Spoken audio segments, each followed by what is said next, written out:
Madam Speaker, I ask unanimous consent that all members have 5 legislative days to revise and extend their remarks and include extraneous material on the measure under consideration. Without objection. Madam Chair, I yield myself such time as I may consume. The gentleman is recognized. Thank you, Madam Chair. I rise in support of H.R. 192, an act to prohibit individuals who are not citizens of the United States from voting in elections in the District of Columbia, our nation's capital. In reporting out H.R. 192, the House Committee on Oversight and Accountability holds that Congress must act to exert its constitutional responsibility to oversee the District of Columbia and make certain necessary amendments to the district's law.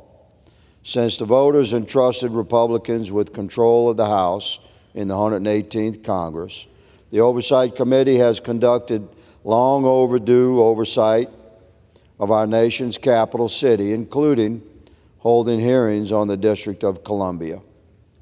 Specifically to the topic we're discussing today, the Oversight Committee held a joint hearing with the Committee on House Administration on election integrity in the district. At that hearing, the committees examined the district government's Local Resident Voting Rights Amendment Act, which allowed non-citizen residents to vote in D.C. local elections. This act includes illegal immigrants and even foreign diplomats whose interests may be opposed to the interests of Americans.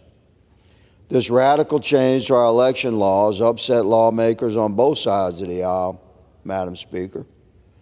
D.C. Mayor Bowser withheld her signature on the act, something she's done only a handful of times in her tenure.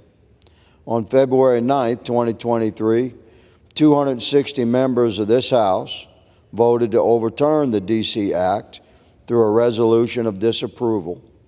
In that vote, 42 House Democrats voted to block the D.C. law. However, the bipartisan resolution of disapproval was not considered in the Democrat-controlled Senate, so D.C.'s non-citizen voting law went into effect.